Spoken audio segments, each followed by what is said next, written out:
Breen, Fox News Sunday anchor. Shannon, welcome. Good morning. Good morning. Morning. Well, what do you think, first of all, about the crowds you're seeing out there? And then we'll talk about Mayor Adams and what he said in a little bit. So interesting in seeing, our reporters out there this morning talking to people who are from Tennessee, from Florida, all over Jersey and New York, and kind of all over the place. They want to be a part of this big event, which, President Trump, his critics have said, why are you wasting your time in New York? But as you guys have talked about, they know that this generates a ton of buzz. This is one of the most well-known arenas in the world. It's been there for decades, and President Trump, I think, wants to show up, bring some star power, and these crowds are here for it. I mean, it's chilly up there. I mean, camping out overnight and waiting by the thousands to get in. I mean, there's clearly the fervor is there for him. For sure. Also, we're getting a glimpse, Shannon, at the closing argument on the other side, and it appears to be, going back to the name calling of Trump as a fascist, Trump is Hitler, Trump is a tyrant. Well, that's going over with a lot of Democrats, but not the mayor of New York City. So we'll stay in New York because he was asked about, well, is Donald Trump a fascist? Which seems to be the question everyone ends up asking people. Here's Mayor Adams. Hi, Mr. Mayor. I wondered if I could ask you about any communications you've been having with the Trump campaign about this rally or otherwise, and if you believe, as others have said, that the former president is a fascist. I have been had those terms hurled at me by some political leaders in the city, using terms like Hitler and fascist.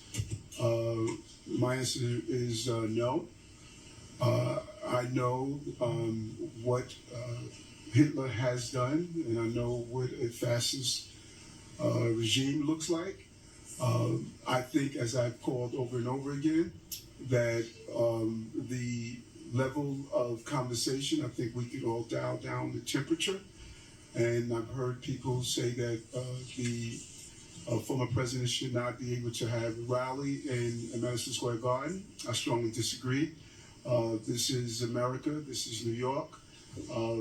And I think it's important that we allow individuals to exercise their right to get their message clear to New Yorkers. Is maybe Shannon the only Democrat we've heard say, let's turn the temperature down here? Maybe he's not a dictator. Yeah, and remember, there was a reporting this week going back for decades looking to see that, back to Barry Goldwater, the GOP presidential nominee has been referred to with some kind of allusion to either Hitler, to fascism, to really dark, terrible times in history.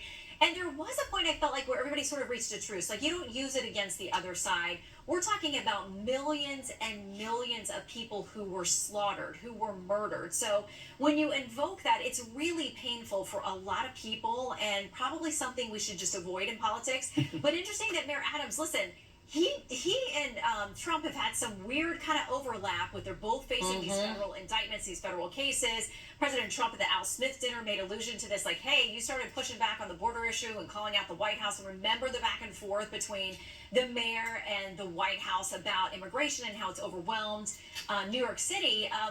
President Trump has hinted like, hey, maybe you've got a political case on your hands, as President Trump argues his cases are. So there's a little bit of a connection with those two. Hey, Shannon, not to debate you, out of curiosity, what are you thinking about when you think you thought there was a point we might have reached a truce and they wouldn't, that type of imagery wouldn't have been evoked? I'm just curious, what you think, when was that?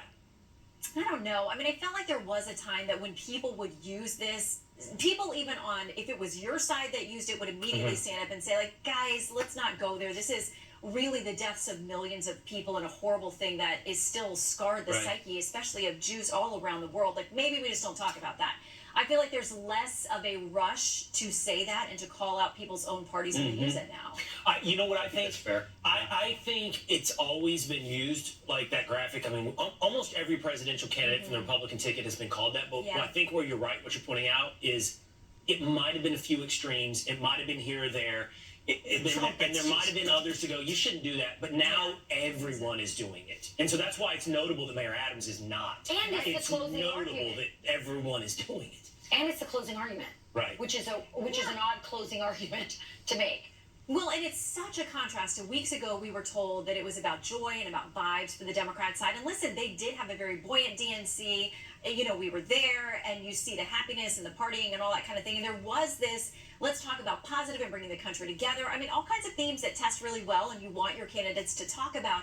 But it seems like as the polls have turned, the Harris-Walz ticket has decided, listen, we're going to go back to the Biden playbook, which was to call him these things and talk about these things rather than our policies.